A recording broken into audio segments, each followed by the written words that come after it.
spent 5 days in Jordan and we managed to see everything we wanted, from world wonders to desert landscapes to Roman ruins and everything in between. So in this video, we'll show you a suggested Jordan itinerary and the best way to see Petra, Wadi Rum, the Dead Sea and Jerash.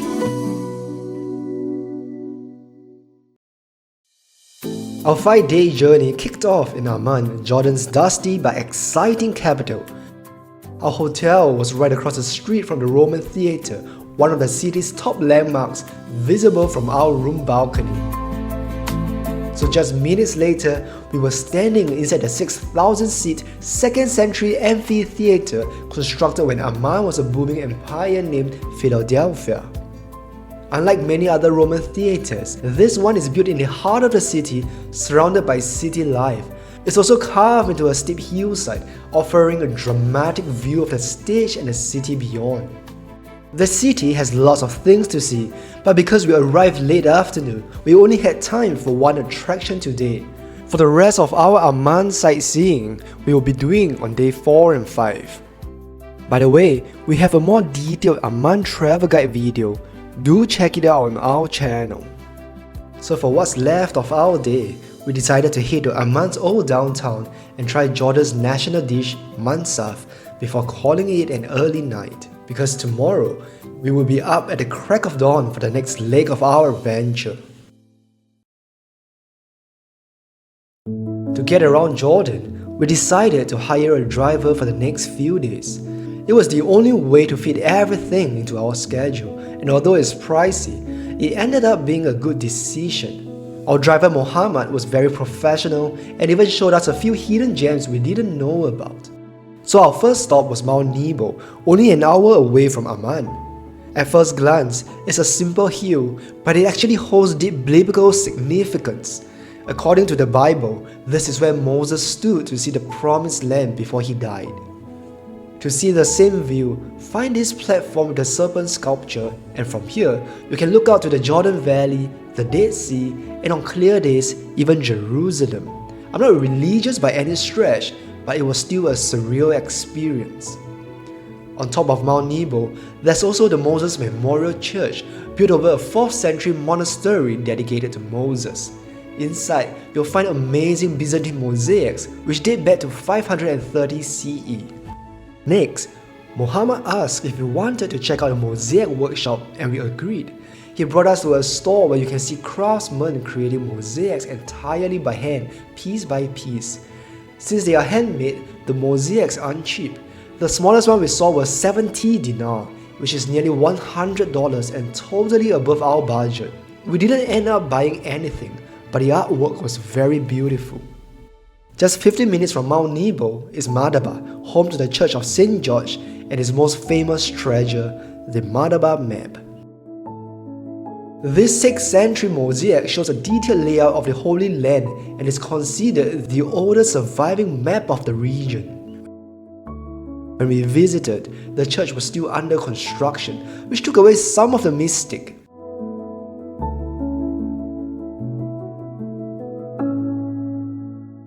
That said, the mosaic itself was impressive and worth seeing up close.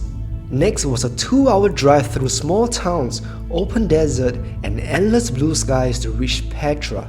Yes, that Petra. This is an entire city carved into the stone by the Nabateans over 2,000 years ago, and is one of the new 7 wonders of the world. To say we were really excited to finally see it would be an understatement. So after checking into our hotel, which was only a 2-minute walk from Petra's entrance, and grabbing a quick lunch, we finally walked to the lost city of stone.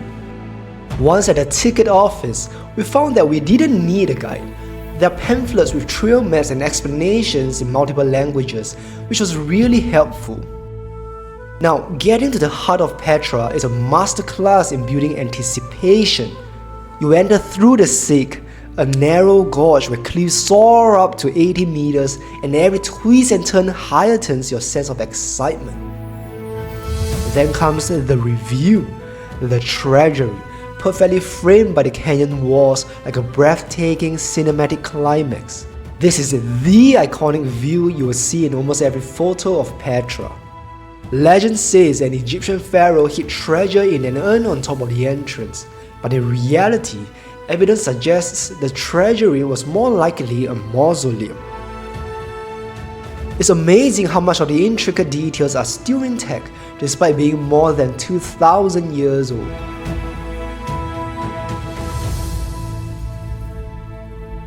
But what makes Petra so mind-blowing is how it's located in a desert canyon with no natural water sources or greenery for miles.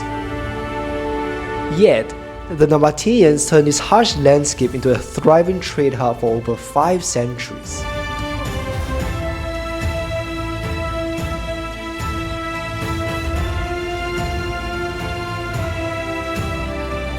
By the way, we were repeatedly offered horse rides during our time in Petra.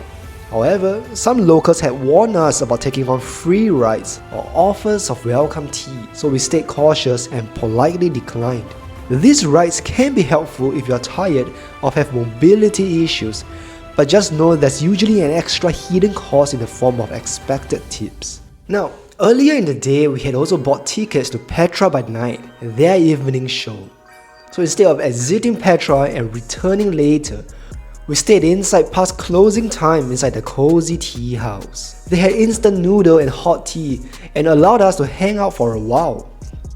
Then, about 7:30 PM, we walked in the dark back towards the treasury. After the staff checked that we had tickets, we watched them line candles all over the ground and set up chairs for the show. Soon, the treasury was bathed in a warm orange glow from hundreds of candles. It was gorgeous. We were able to take our share of photos and videos before the crowd started strolling in from the visitor center. But here's where things started to go downhill, at least for me. First, the show started late and lasted only 20 minutes when the whole experience was supposed to be 2 hours. And it only consisted of people taking turns to sing and play the flute for just 20 minutes. For the price, I felt like it was a rip-off, although my wife said parts of it felt quite magical. So, if you're into moody candlelight and don't mind a short performance, you might like it. If not, I'll skip it. The next day, we were ready to leave the town of Wadi Musa. There's not much else to do here, aside from restaurants and some souvenir shops, so Petra is the main attraction. So after lunch, we made our way toward the wild open desert of Wadi Rum.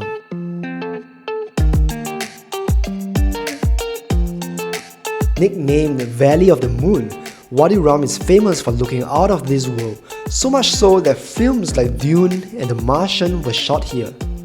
With towering cliffs, endless sand, and star-filled skies, it feels made for Instagram.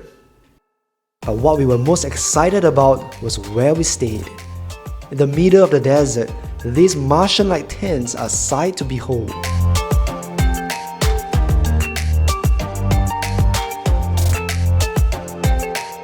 Inside, there's a bathroom, Wi-Fi, hot water, as well as AC. The camp also has an on-site restaurant which provides delicious Jordanian food. While choosing where to stay in Wadi Rum, we noticed some ultra-cheap camps online, but they only had a handful of reviews and didn't even show up on Google Maps. So I think it's worth paying a bit more for a reputable camp so you know what you'll get.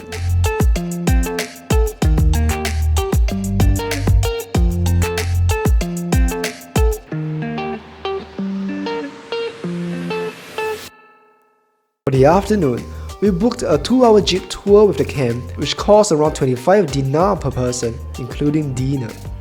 Traveling in the jeep was, in a word, epic, amplified by the vast red sand and towering cliffs unfolding before us. We visited some scenic points nearby, such as the Alamele inscriptions, ancient rock carvings made over 2 millennia ago, as well as a giant rock that looks like a woman's face. We also stopped at the filming location of the Lawrence of Arabia movie. Today, it's a rest stop serving hot tea and selling souvenirs. Finally, the tour ended at a viewpoint where we watched the sunset. As the sky changed color, I couldn't help but think of the ancient nomads who crossed this land long before us, watching the sun set just as we were.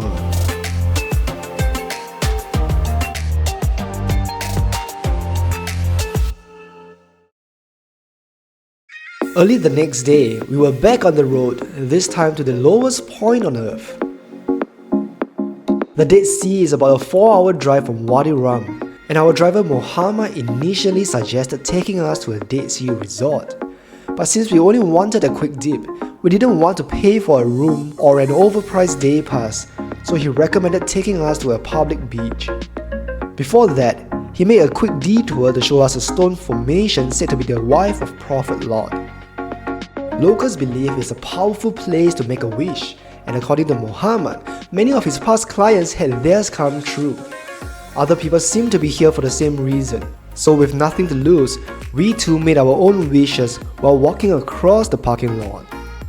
Eventually, our car arrived at a free beach just south of Wadi Muji. It had a simple changing area, an open-air shower, and a bucket of Dead Sea mud.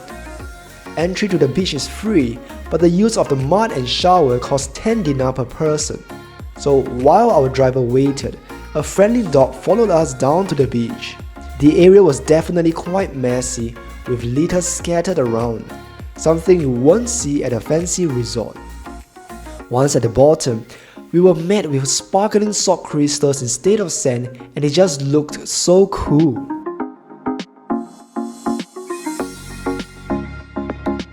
We only had to walk into knee-deep water before we could float, and the buoyancy felt almost unreal. In my head I was thinking, wow, I'm floating in the Dead Sea. We also got a cup of Dead Sea mud from the vendor, and the thing to do is to slather it all over your body and let it sit for about 5 minutes before washing off. Rich in minerals, the mud is said to soothe skin conditions and relieve muscle aches. I'll be honest, it didn't seem to do anything for me, but I'm a healthy boy. Just a fair warning though, to get into the water, we had to wear socks because the salt crystals were too sharp on bare skin. Even then, we got a few small cuts on our hands just from touching the bottom of the sea. Another thing to note is your skin may sting when exposed to the sun after leaving the water. But overall, for a free beach, the view of the Dead Sea and surrounding landscape was just amazing and totally worth the bucket list experience. Along the road by the Dead Sea, there are stores where you can buy Dead Sea products. Maybe the quality is better, but we did find some cheaper options in Amman, so that's something to keep in mind. Anyway, we finally made the 2-hour drive back to Amman, and after saying goodbye to Muhammad, we went to the Citadel. Set on a small hill, this ancient city gives you a panoramic view of Amman and is home to Roman ruins that date back thousands of years. Highlights include the massive Temple of Hercules, a 5th century Byzantine church, and the beautiful Umayyad Palace. Honestly, the Citadel was pretty cool, and as Amman's most popular attraction, it's a must-see. But tomorrow, we'll be visiting one of the best preserved Roman cities in the world, and trust me, it's on a whole different scale. The next day, we found ourselves at the Amman North Bus Terminal, boarding a bus that will take us to Jerash. At only 1 dinar per person, these buses only set off when there are enough passengers, so be ready to wait. We found ourselves walking through entire streets lined with columns, temples, and a massive oval plaza that's hard to capture even with a wide-angle lens. Built more than 2,000 years ago, Jerash was once part of the Decapolis, a group of 10 important Roman cities. And it's not just a few ruins here and there, this place is huge. Among the highlights is Hadrian's Arch, a massive gateway built in 129 AD to mark Emperor Hadrian's visit. Then there's the Hippodrome, which once held up to 15,000 spectators for chariot races. And not to be missed is the Temple of Artemis. Its columns alone are 30 meters tall, and even now they tower over the ruins like they've barely aged. Everywhere we looked, it really felt like we stepped into a living Roman city.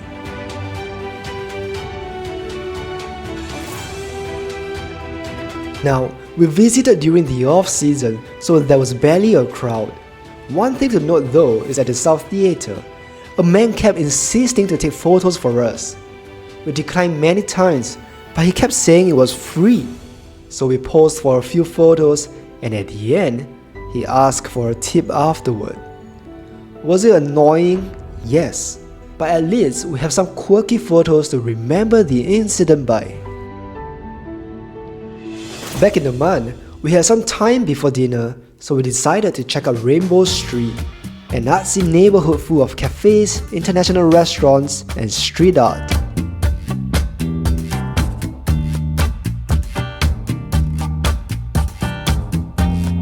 For dinner, we made our way to Hashem, one of Amman's most famous street food restaurants.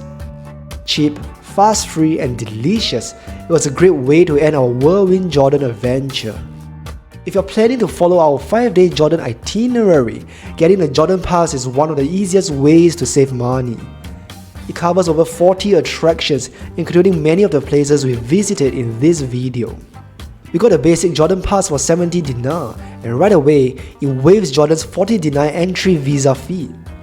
Then, Petra alone costs 50 dinar, and with Jerash, Wadi Rum, and other attractions, the savings really add up.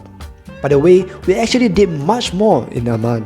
If you want to watch our detailed things to do in Amman video, including must-try foods, how to get around, and everything we wish we knew before going, click the thumbnail on the screen. Thanks for watching, and see you in the next one.